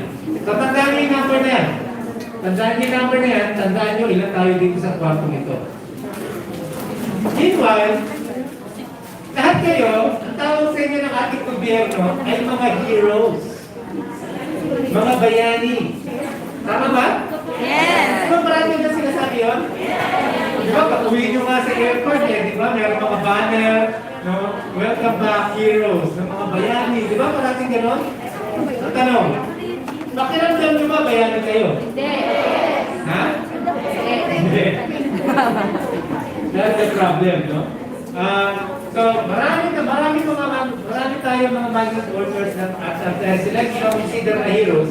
Pero heroes sila, hindi dahil sa gusto silang tratuin heroes, kundi dahil sa napakalaking remittances natin ang ibibigyan natin. Tignan ito, 2022. Alam niyo ba kami 34.9 na yan? That's billions of dollars. 34.9 billion dollars. Yun ay ipinasok ninyo, niremit ninyo pabalik sa Pilipinas. Legal yan, ha? Legal. Hindi ko alam kung meron pa nagpapadala sa inyo ng mga hindi sa bangko. Meron pa kang gano'n? Uuwi. Pwede ba pakiuwi mo ito? Meron pa kang gano'n? Meron pa rin? Mga madalang na. Kasi siyempre nung panahon ng tatay ko, original migrant worker. Noon talaga, ang pagpapadala ng pera ay sa pamagitan ng mga uwi. Kasi pag nagbangko pa, ang mahal na charges. Ngayon medyo baba na, kaya mas madali na na online, di ba? Ang ginagawa natin. But anyway, ganyan kalaki. Imagine nyo, so ano yung sabihin nito? Tignan nyo, noong 2020, kaya kayo bayani kasi noong 2020, pang-apat ang Pilipinas sa pinakamalaking remittances mula sa kanyang mga manggagawa sa ibang bansa. Ang number 1 ay India, number 2 ay China, number 3 ay Mexico, tapos number 4, Pilipinas. Kaya kayo bayani. No? Ang tanong na, ang tanong, pakaramdam niyo ba ay hero kayo? Sino nagsasabi ang pakaramdam, hero sila, nasa kamay? Hero. Sino nagsasabi, hindi sila bayani, ano ang pakaramdam nila? Hindi. So, sa dami ng problema ang nararanasan natin, at lahat ito illegal. Tama? Lahat illegal. Sa dami ng problema ang nararanasan natin, ang hirap naman talaga pakiramdaman na kayo ay tinatratong bayani. Pero sa Pilipinas, pag-uwi ninyo, pakiramdam niyo ba bayani kayo? Pero sa pamilya. Hindi pa rin, bakit? Pero sa pamilya. Ang dami nyo naman reklamo, nakakainis na kayo. Benon dala mo, Benon. Sige. Isa. Bakit ang tingin ninyo hindi kayo tinatratong bayani ng ating bansa? Bakit? Hero ka sa pamilya mo, pero hindi sa bansa. Bakit? Kasi yung pamilya mo na yung nakakaintindi, nakaka-accept kung ano yung pamilya mo. Hero ka sa pamilya mo, pero sa ibang tao, Bakit mahirap. hindi nyo sinasabing hero kayo para sa ating bansa? Bakit? Ba't nyo sinasabi yun? Parang hero nyo namang i-please? Hindi ba ganun ang treatment sa inyo ng gobyerno natin? Bakit? Sige, sabihin sa atin, bakit pakiramdam nyo hindi kayo tinatratong hero? Isa na lang yung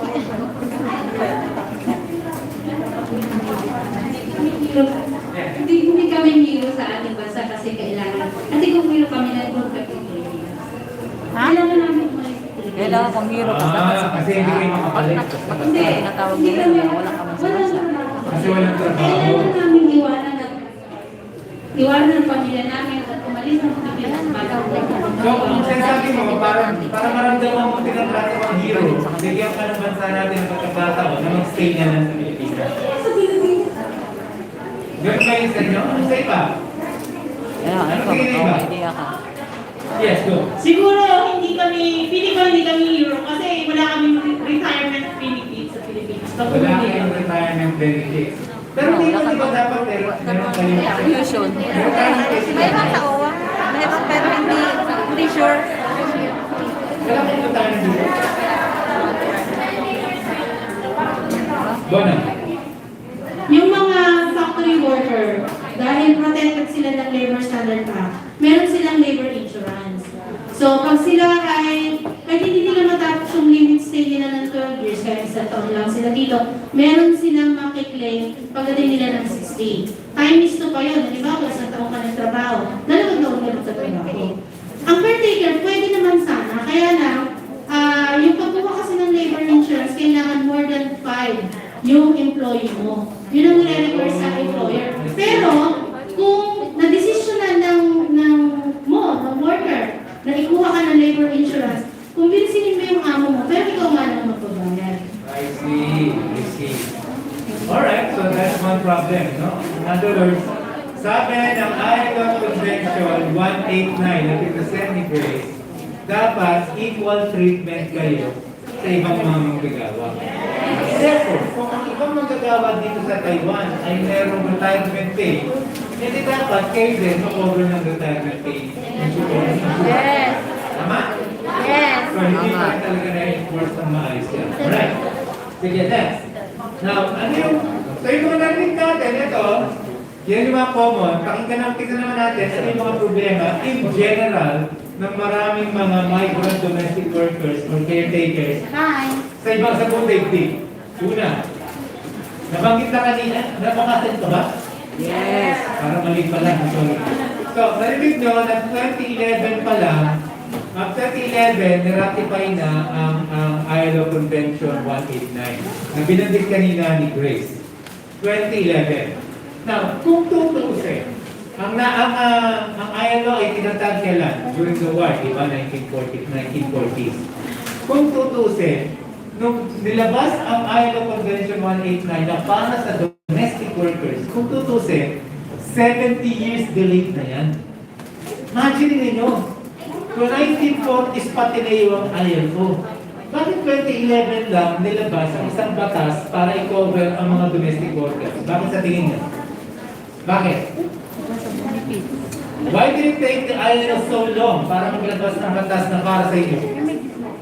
Kasi sa mahabang panahon, ang mga nagdidesisyon sa ILO na representatives mula sa gobyerno, mula sa mga kumpanya, sa mga employer, at mula sa mga union, sa mga manggagawa, yung mga representatives na nag-usap-usap doon, puro lalaki. Ako nyo? May yung mga lalaki na, di ba? Nagtatrabaho ba ng domestic work yung mahinda yung pack nyo? No. Yung mga patugan na yun, nag-domestic work kayo? Hindi, di ba? So dahil walang nagdo-domestic work sa kanila, hindi nila issue yun for the longest time. Kaya, nangyari itong convention na to, hindi dahil mababait bigla ang mga representatives ng ILO, hindi. Kaya nangyari yan, kasi nung panahon na yun, natuto ng magkaisa at magpunyon ang mga domestic workers, migrant o hindi, sa buong daigdig. At nagsama-sama sila, no? At eventually yun yung lumabas na International Domestic Workers Federation. Eventually yun. Pero kaya ito lumabas, kasi ipinaglaban ito ng mga migrant domestic workers at caretakers na nauna sa inyo a decade ago. So palakpakan natin sila mga kapatid. Ano problema? Problema, 2011 na nga yun, 2011 pa lang yan na-release, and yet hanggang ngayon, sa totoo lang, marami pa rin bansa ang hindi binavalue yung trabaho bilang trabaho at yung bilang domestic work bilang trabaho. In fact, yung working conditions ng mga domestic workers ay hindi pa rin nag-improve, no? Mas marami sa kanila, tulad na narinig natin kanina, mas mababa ang mga sinasahod at kukonti ang mga benepisyo. Yun yung narinig natin kanina. So pareho-pareho yung kondisyon ninyo sa kondisyon ng ibang mga migrant domestic workers abroad at saka caretakers. Pangatlo, majority sa kanila, ito yung malala, majority sa kanila walang kontrata. Majority sa kanila. Bakit majority walang kontrata? Kasi yung gobyerno nila walang pakialam sa kanila. Sa totoo lang. Kung tutusin, yung Philippine practice sa migration, medyo abante pa. Kasi sa atin, bawal mong trabaho ng wala kang kontrata, di ba? Tama? Kaya alam natin, kahit may kontrata tayo, binaviolate yung kontrata. Ayun yun, narinig natin. Pero imagine ninyo kung walang kontrata. Maraming sa Pilipinas. Hindi, sa Pilipinas, sa maraming ganun. Pero pag nag-abroad, mahirap yun. Kasi bawal yun, wala kang kontrata. Okay? Pero nangyayari. Nangyayari pa rin. Kaya ano, takpagitulpo. Nag-senator tulpo. Ito ang pinakamalalang storya. Pero domestic workers ito. 2 out of 10 domestic workers ay hindi covered ng labor code. Kasama na kayo. Sa Pilipinas, nabago na natin yan. Nung niratify ng Pilipinas ang ILO Convention 189, yun ang ginamit natin batayan para itulak ang pagkakaroon ng kasambahay law. Yung batas. At yung batas na yun, nagsasabi na this time, ang mga manggagawang domestic workers sa Pilipinas ay kasama na sa labor code. Covered na tayo. Lahat ng domestic workers. Iba pa rin ang sahod ninyo, pero tulad na ibang manggagawa, tinatakda na rin siya ng mga regional tripartite wages and productivity codes. Problema lang, pag nagtakda yung wage board na yun, mas mababa pa rin ang domestic workers. Okay, pero pasok na sa labor code ng mga domestic worker. Meaning, anuman ang karapatan na ina-enjoy ng kahit na sino magagawa sa Pilipinas, dapat ina-enjoy din ng domestic worker natin. Okay? No? Tapos, katulad ng narinig natin kanina, sa lahat ng sitwasyon, walang clear boundaries ang mga trabaho natin. Walang clear boundaries sa oras. Walang clear boundaries sa ano yung mga dapat gawin. Kaya nga, sa totoo lang, sa mga naririnig ko, pumasok tayo dito bilang domestic caretakers, pero sa marami sa atin, marami dito sa mga kababayan natin, ang treatment, domestic worker. Tama ba? At pag pumayag kayo, ay talagang patuloy na mangyayari yun. Pero sa totoo lang, pag nagreklamo kayo, dapat ay maayos na pwedeng pag-apan nyo. Pero dapat matuto muna yung manggagawa magreklamo. Okay? And then, mas marami, millions ng mga domestic workers, no, at saka ang caretakers sa Budegti, marami, lalo na yung mga migrants, marami sa kanila, wala pa rin social protection. At ayon, ito yung pinakamalala, ayon sa International Domestic Workers Federation, ito yung pagdaigdigan nun ng mga domestic workers at caretakers. Next one ba, DC? Ganyan po. So ayan, kaya wala dito to. Ito organisasyon na to, ayon sa kanila, marami daw ng mga domestic workers ang inaabuso na sa pamagitan ng physical abuse, starvation, housebound, meaning hindi kayo makalabas sa bahay, yung iba nare-rape, at yung iba pinapatay. No? Ano ba? Sa Hong Kong. 2 years ago, naipanalo ng union natin sa Hong Kong, yung PLU, sila Sheila, kalala nila gawa yun, naipanalo nila, 3 years ago, ang isang batas na hindi na pwedeng paglinisin ang mga domestic worker pag nasa ng bintana, yung labas, pag building. Pag second floor na, hindi ka na pwedeng paglinisin sa labas. Bakit? Ang daming nalalaglag. No? Ngayon, pag nalalaglag, ang katulad ng employer, aksidente.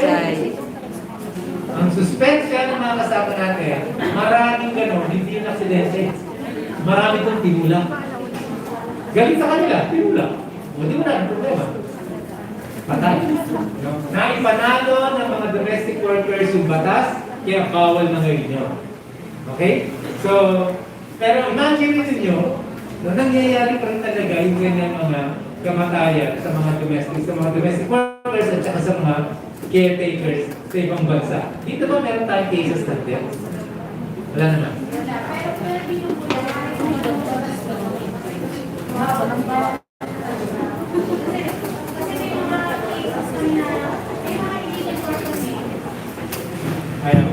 May mga illegal work kasi kami na may mga picture na gano'n at may mga video na gano'n na naglilinis sa matataas na salamin. Pinagbabawal din talaga ng labor yun. Bawal siyang maglinis dun sa labas, sa taas. Right. Ang pinakamalalang storya ng mga sexual abuse sa mga caretakers at saka sa mga domestic workers, alam niyo kung saan? Sa MENA region. Sa Middle East. No? Kasi doon, ang tingin talaga sa domestic worker ay hindi worker. Slave. Actually sa batas nila, halos slave ang description sa kanila. No? Ang malala pa, doon, ang babae talaga, ginagawang sex object ng maraming mga amo. Kaya napakatindi ng mga sexual violations, ng rape, ng sexual harassment, lalo na sa mga domestic workers na pupunta ron. Okay? Masyadong mababa ang pagsingin ng mga kalalakihan sa mga kababaihan. So that's the problem. Sorry? Kahit lalaki, basta maganda yun.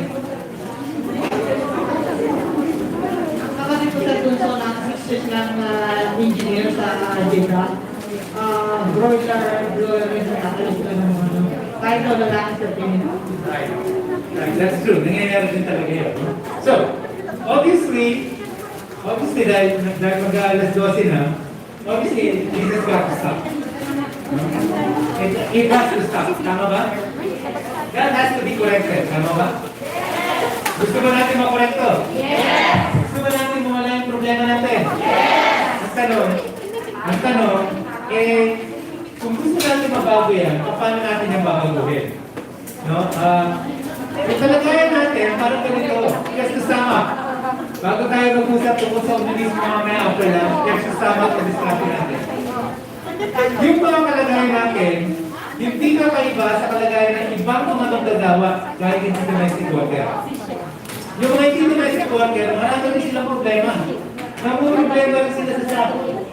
Namumroblema rin sila sa mga beneficio nila. At namumroblema rin sila sa mga karapatan nila. Pareho tayo ng problema. Kaya ang lahat ng lipunan ay pwede mong i-describe na parang pyramid. Bakit pyramid ay tsura? Kasi tignan nyo, ang sa lipunan, di ba sa Pilipinas, o kaya kahit dito, hindi ba pagdating sa taas ng lipunan, kukunti lang ang mayayaman? Tama? Sila pero hawak nila ang napakalaking bahagi ng yaman. Tama? Ganun sa Pilipinas. Tama ba? Sa mga probinsya natin sa mga cities kung saan kayo galing. Hindi ba kadalasan ang ina-elect natin tuwing eleksyon pare-parehong apelido? At practical yung mga apelido yun, yun ang may-ari ng ating mga lugar. Tama ba? Para sila mga hari. Tama? No? Ang control, ang yaman, and therefore, ng kapangyarihan ay nasa ilan. Kaya kumunti lang sila sa taas. Pero pag bumababa ka sa lipunan, ano nakikita natin? Mas maraming mga tao, mas marami walang pera, mas marami walang kapangyarihan. Lahat sila manggagawa. Tama? Tama ba? Lahat? Sa Taiwan, dito pa sa Taiwan, ganito rin ang itsura ng lipunan? Ganito rin? Ano, hindi makita? Ganyan, siyempre. Pareho rin yun. Ilan naman nasa taas, marami ang nasa baba na walang kapangyarihan. In fact, sa Pilipinas, alam niyo ba na yung 1%, 1% ng populasyon natin, alam niyo ba sila may control ng 45% ng yaman ng ating bansa? 1%. 45% ng yaman. Mahigit kalahati. Hawak ng 1% pamilya sa ating bansa. Umuunlad ang ekonomiya ng ating bansa. Umuunlad. No? Bago mag-corona, bago mag-pandemic, umuunlad parati ang ating economy. At one point in time, hindi ko alam pala nito at one point in time, alas 12 na Gusto nyo bang tigil natin? 5 minutes, kaya ba? Kaya ba? At one point in time, alam nyo ba na ang Filipino economic growth ng Pilipinas ay second to China? Yes. Second to China at one point in time, the past 10 years. At one point in time, second to China ang economic growth natin. Ganun kabilis umulad ang ating ekonomiya. And yet, ito nakakalungkot. And yet, alam nyo ba na yung yaman na na-create doon sa isang dekadang economic growth na yun, 80% ng yaman na na-create na yun ay napunta lang sa kamay ng 200 pamilya. Only 200 families. Think about that. Yung top 20% natin, yung top 20, hindi 1%, top 20% ng ating lipunan, they control 52% ng yaman. Yung bottom 20%, yung pinakamababa, yung nandito, sa baba, na 20% ng populasyon. Ilang porsyento ang tingin ninyo kontrolado nila na yaman? Kulang. Top 20%, 52% ang hawak. Eh yung bottom 20%, ilang porsyento? Come on. Yung mga kahula ay merong extra sandwich courtesy of Grace. 1 and 60? 60? Hindi oh. 40. 48? Hindi oh. Teka. Alam niyo, gutom na kayo. Maging mali na mathematics nyo eh. Yung top 20%, 52% na ang hawak. Parang lang yan, parang ito, gusto na lang. Whiteboard marker. Drawing ko lang, whiteboard marker po. Ito yung lipunan. Yung 20% ng populasyon, kung ito'y yaman, mahigit mahigit kalahati, 52% hawak nila. Ang tinatanong ko, ilang porsyento to? Yung bottom 20%, ilang porsyento niya? Ha? 4? 2? 2%? And?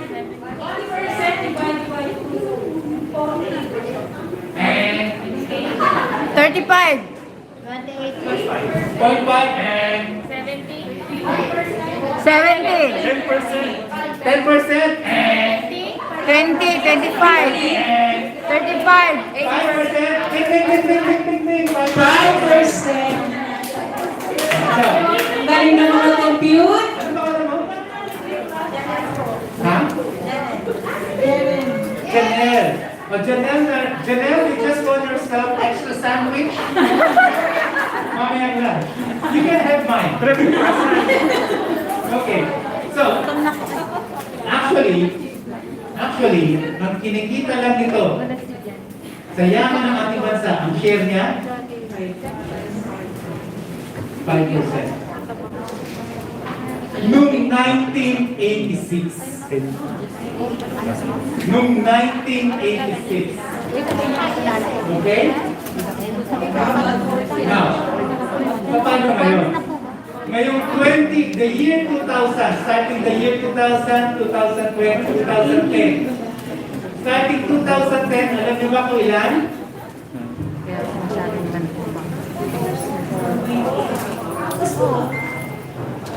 Bumaba ba? Nakuha niyo? That's the problem. Pagka ganyan, meron ka parating theory. Pag meron kang ilang mga tao na may kontrol ng yaman, at sila nasa gusto, parating meron kang api na narinig ito, parating mangyayari ito. Parating mangyayari yan. And the only way to change that is to make sure na mababago natin mismo yung lipunan. No? Kung yan yung analysis natin, dapat mangarap tayo ng isang lipunan na mas maayon kesa sa meron tayo ngayon.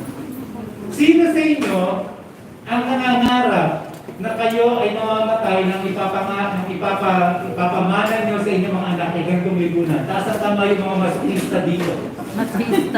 Yung mga masokista at saka mga buwiset, taas ang kamay. Wala. Lahat tayo, ang pangarap natin ay nabigyan natin mas magandang buhay ang ating mga anak. Tama ba? Kaya kayo papakahirap dito, di ba? Naka-charge sa kabel? Kaya kahit na, alam nyo yung ako ay pinalaki ng isang domestic worker. Ang nanay ko ay domestic worker. Nung namatay ang tatay ko, dahil migrant worker siya, nung namatay siya, hindi natin kaya mabuhay ng mahaba para sa yung kanyang savings. So my mom had to go to the United States to work as a domestic worker. Siyempre, magandang tawag sa kanyang trabaho, governess. Wow! Social, di ba? Governess. Yun din yun. Domestic worker pa rin yun, no? Sinalaki niya. Okay? Kwento niya sa akin, una kami nagkita after like more than 15 years, kaya kami nagkita sa US.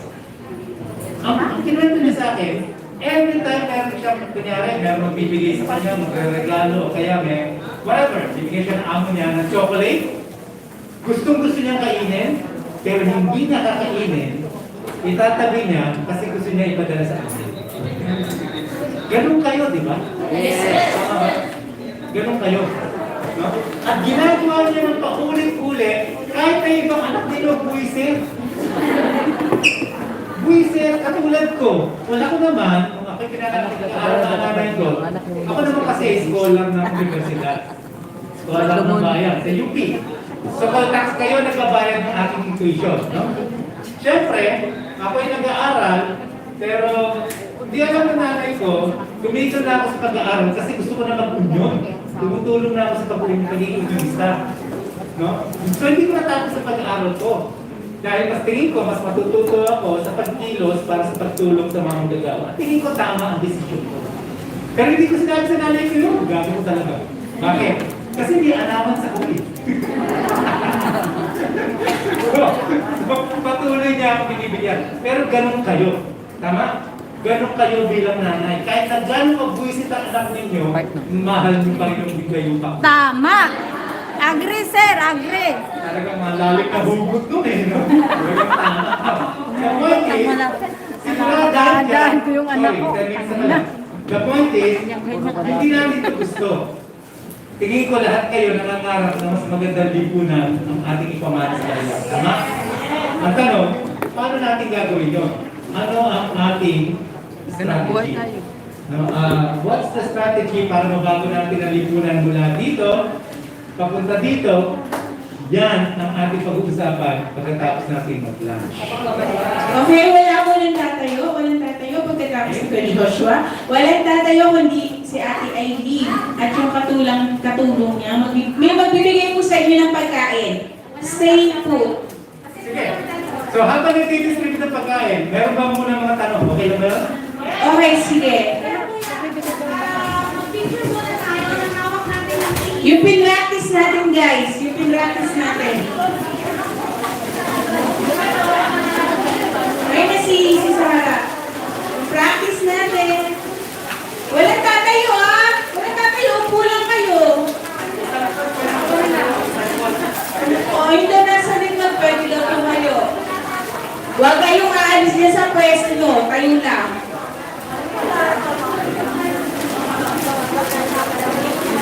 Yung nasa likod, tumayo, pero walang aalis sa upuan. Sige, tayo nga yung mga from last to the second row. Last to the second row. Ganito yung harap. Para mas maganda tingnan. Yung bilog. Ang harap nito yung bilog. Tapos, Yung bilog. Yung bilog. Carol, ilapat mo. Kaya sabay-sabay natin sasabihin, salamat, EEC. Pwede din kami na video sa picture, no? Salamat. Taga mo na, Tara, wala pa. Okay na? Meron pa din nakataas yung mga pregnant. Hindi nakataas. Nakikita ko. Okay, 1, 2, 3. Salamat, EEC.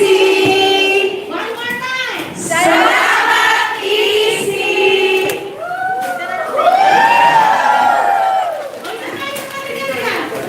Pipicture ka. Kakain pa kasi kami, hindi kami pwede umalis.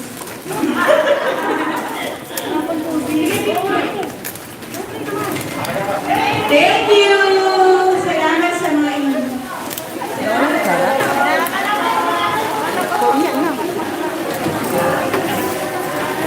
Good afternoon po. I-inform lang po namin. Makinig tayo sa EEC. Mga po meron pa po sa inyo dyan na hindi pa po nakakapag-download ng EEC app sa mga cellphone nyo. Pwede po namin kayo po mga na mag-download o yung mga nahihirapan po na pumasok sa mga EEC apps kung meron po kayo dapat na nahihirapan kayo open ulit or nag-renew lang kayo ng mga ARC. Pwede po kayo lumapit sa amin sa record para po matulungan po namin kayo mag-download ng EEC apps. Lain lang po kayo sa amin. Thank you po. So, kumain na kayo.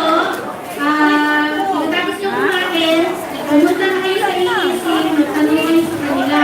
And then, yung mga gusto magbayad ng offer, pilipan nyo na kasi darating ang may kukuha ng classes, and then pwede kayo magbayad sa kanila.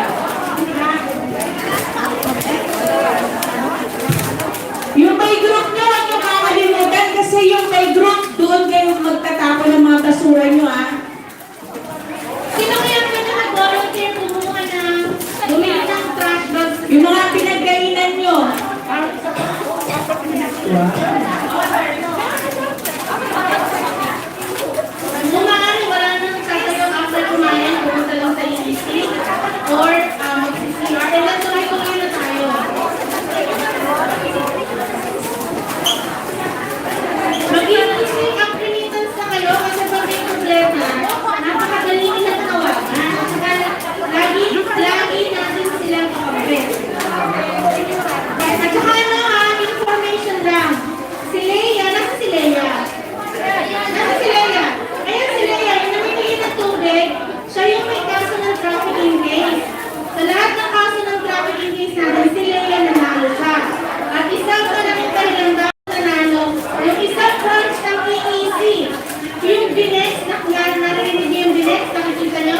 Lubat na ka? Stop na. Uy, si Carol, binigyan mo na yung ano niya, ng pan. Stop na.